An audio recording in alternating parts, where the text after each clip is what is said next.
O que é um bem de família? Como identificar na prática, como alegar e como saber se no caso concreto o imóvel do devedor é ou não um bem de família? No vídeo de hoje eu vou te mostrar 5 grandes teses do STJ sobre o bem de família. Mas já dê o seu like, já se inscreva no canal, porque semanalmente eu compartilho aqui dicas práticas para você atuar em ações cíveis de uma forma geral. Preparada? Preparado? Roda a vinheta.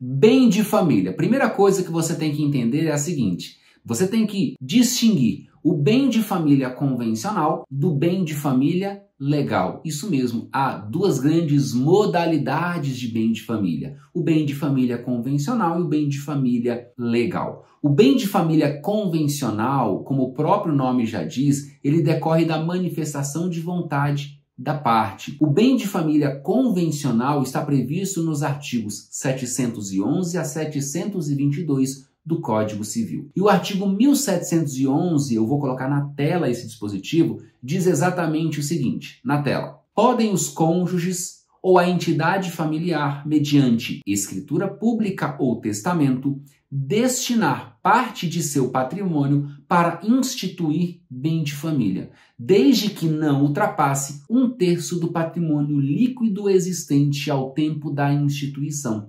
mantidas as regras sobre a impenhorabilidade do imóvel residencial estabelecida em lei especial. Portanto, se você quiser instituir um bem de família, você pode fazer isso por escritura pública ou, por exemplo, por testamento. Você pode, por exemplo, legar um determinado bem imóvel a alguém, ou seja, por testamento, destinar um imóvel para algum herdeiro, já instituindo por testamento o bem de família. Isso vai gerar, por exemplo, a inalienabilidade e a impenhorabilidade desse bem. É uma proteção que você pode deixar, por exemplo, para um herdeiro. Ou mesmo, se você tem um patrimônio, você pode pegar 1/3 do patrimônio líquido e instituir bem de família sobre esse patrimônio com uma forma de preservação, ou seja, um patrimônio mínimo que você já vai garantir ali para a família. É plenamente possível, lembrando que no caso do bem de família convencional, essa instituição vai gerar a inalienabilidade e a impenhorabilidade desse bem. E isso pode ser muito importante para a preservação do patrimônio. Caso a parte queira vender depois desse bem, ela vai precisar de autorização judicial.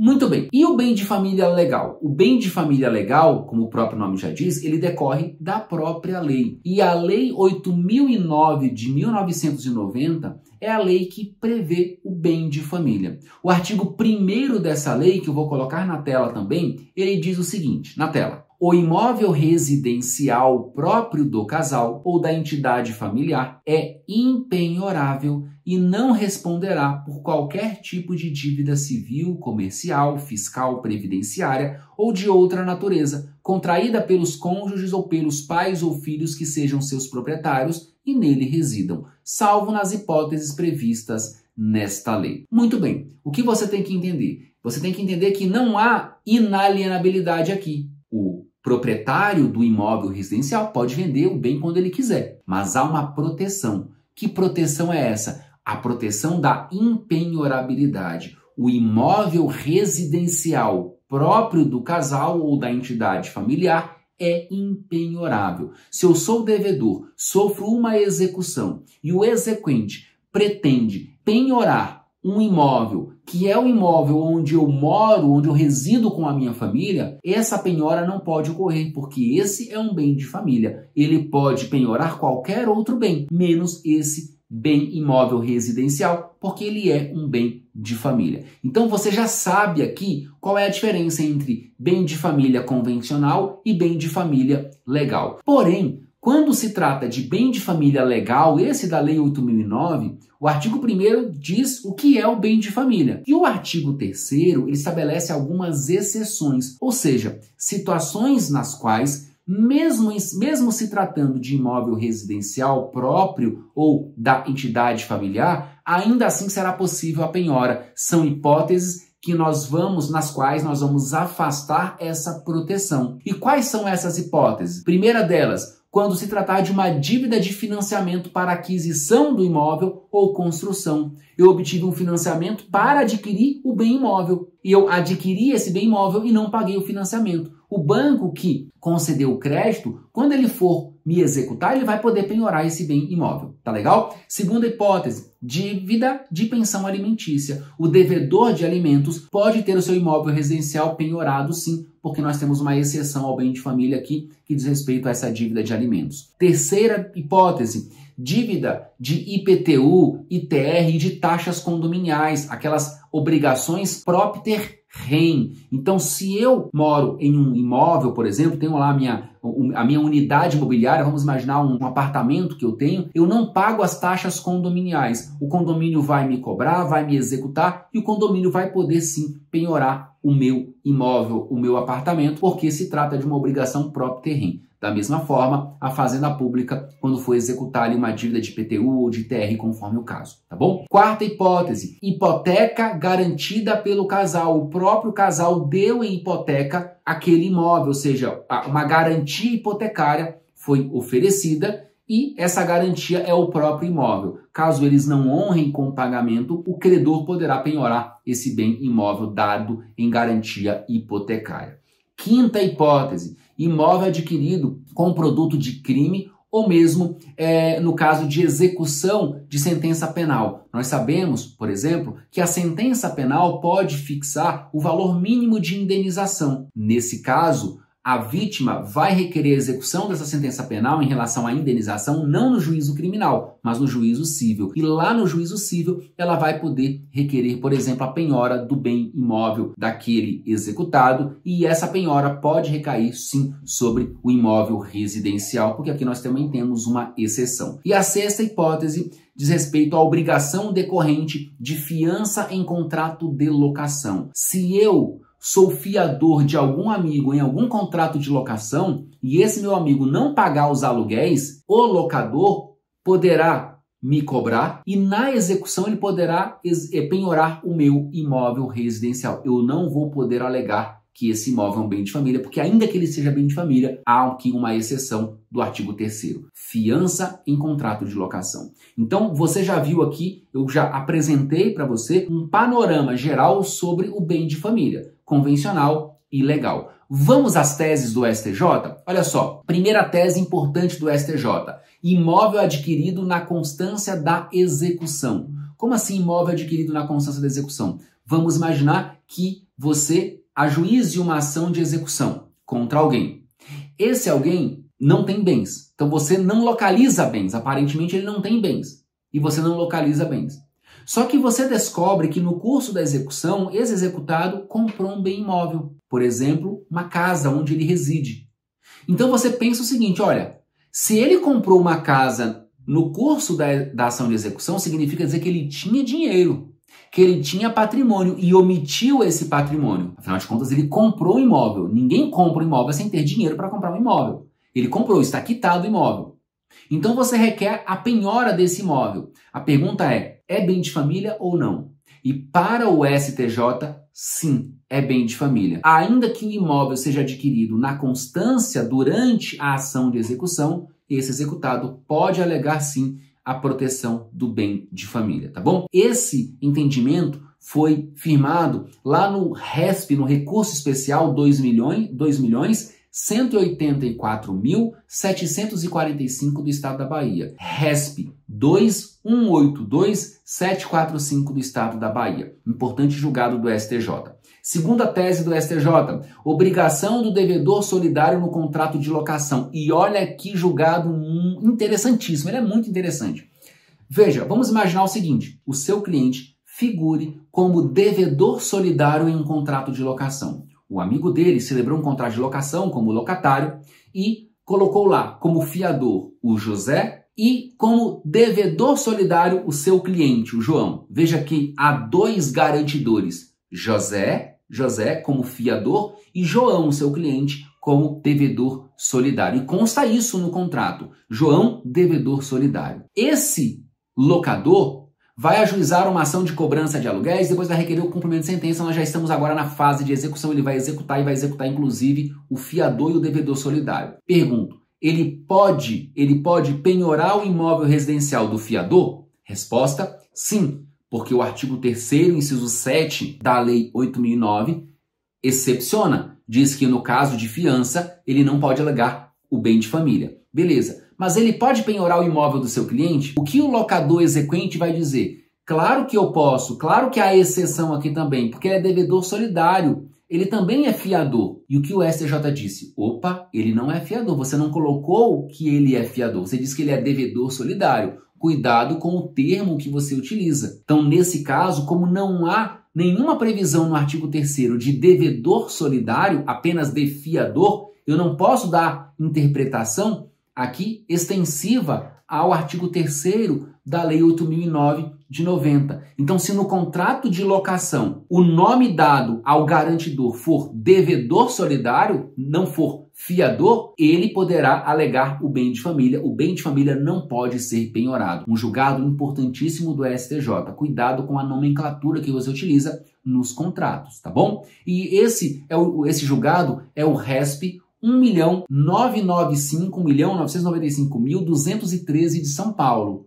1.995.213 do estado de São Paulo. Terceira tese importante do STJ, imóvel em construção. Olha só que interessante, o executado sofreu uma penhora em um terreno que ele tinha, só que esse terreno já tinha ali no terreno o início de uma construção, que era exatamente a construção da casa dele. Ele demonstrou para o juiz que ele não tinha nenhum outro bem imóvel e aquele era o único imóvel, era um terreno, só que ele estava em fase de construção da casa dele. Ele pode alegar esse bem como um bem de família e dizer, portanto, que é impenhorável? A resposta é sim. O imóvel em construção ali de uma residência, né? Porque tem que ser um imóvel residencial, ele, ainda que a construção não tenha sido finalizada, ainda que esteja em fase de construção ali aquela residência, pode sim a parte alegar o bem de família. Um julgado também muito importante, anote aí o recurso especial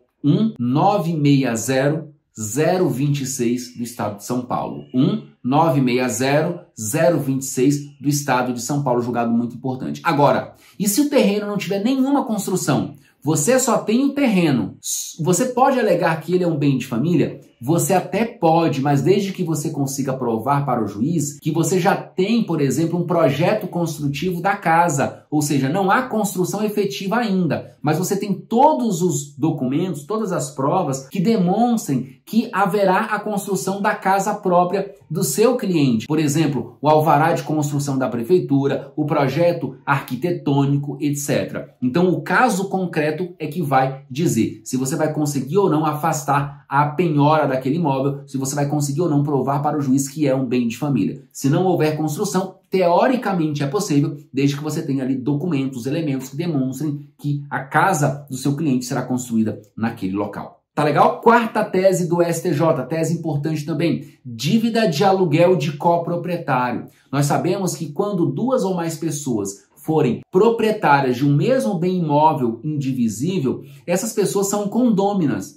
Nós vamos aplicar as regras do condomínio. E aquele condômino que exerce posse com exclusividade, os demais condôminos, em relação a esse outro, podem exigir o pagamento de aluguéis mensais. Pode pedir o pagamento de um aluguel mensal? Pode pedir. Porque aquele que exerce posse com exclusividade, ele priva os demais da posse e, consequentemente, ele tem uma obrigação para com os demais, o pagamento de um aluguel mensal. Vamos imaginar, então, que esses outros condôminos ajuizem uma ação de arbitramento de aluguel. O juiz arbitra o aluguel e condena o condômino que exerce posse com exclusividade ao pagamento desses valores. E esse condômino que exerce posse com exclusividade não paga. Então, esses demais condôminos apresentam para o juiz um requerimento de cumprimento de sentença, ou seja, fase de execução. Esse imóvel pode ser penhorado? Veja que o imóvel pertence a todos eles. Eles podem penhorar o imóvel no tocante à cota parte daquele condômino devedor? E a resposta é sim. Nesse caso, esse condômino que exerce posse com exclusividade, que deve aluguéis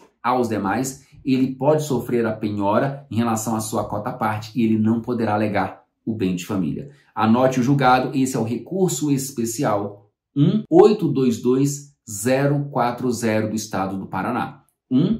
1822040 do estado do Paraná. E por fim, E por fim, fiança de aluguel. Eu já dei um spoiler aqui para você sobre a fiança. Nós vimos que o artigo 3º, inciso 7 da Lei 8.009 de 90, diz que o fiador, em contrato de locação, não pode alegar bem de família. Ou seja, o imóvel residencial desse fiador pode sim ser penhorado. A discussão é, essa fiança em contrato de locação deve ter se dado em um contrato de locação residencial ou também valerá quando se tratar de uma fiança em contrato de locação comercial? Essa é uma discussão antiga. Em um primeiro momento, o STJ entendeu que a proteção do bem de família só ficaria afastada caso o fiador fosse, como tal, fosse fiador em um contrato de locação residencial, não se aplicando, portanto, na locação comercial, ou seja, se eu fosse fiador em um contrato de locação comercial, o meu bem de família seria preservado ainda. Eu só não poderia alegar o bem de família se a minha fiança fosse dada em um contrato de locação residencial. Mas o STF e o STJ entendeu assim, num primeiro momento, mas o STF, ele firmou um entendimento, fixou uma tese no sentido de que, como o artigo 3º, inciso 7, não faz nenhuma distinção entre locação comercial e locação residencial, é possível penhorar o imóvel residencial do fiador, não importa o tipo de locação, se residencial ou se comercial. Tema 1127 do Supremo Tribunal Federal. O STJ, então, se alinhou a esse entendimento do STF e firmou ali também um entendimento pacificando a questão, tema 1091 do STJ, recurso especial repetitivo, e o STJ disse: a fiança em contrato de locação, independentemente de se tratar de uma locação residencial ou comercial, ela afasta a proteção do bem de família do fiador. Ou seja, o locador poderá exigir o pagamento do fiador, inclusive penhorar o seu imóvel residencial. Essas são as 5 teses importantes do STJ. Olha, já deu seu like aqui, não se esqueça de se inscrever no canal para você receber em primeira mão todas as dicas que semanalmente eu publico aqui, compartilho aqui no meu canal, dicas sobre prática em direito sucessório, imobiliário, prática nas ações de família e prática em processo civil. E eu vou te dar 2 vídeos de presente ainda. 2 vídeos que vão complementar o estudo de hoje. Primeiro vídeo, juntada de documentos. Um vídeo muito importante que eu trato sobre a juntada de documentos no processo. E o segundo vídeo, exceção de pré-executividade. Você que atua em execuções precisa conhecer a exceção de pré-executividade. Te espero no nosso próximo vídeo. Um grande abraço.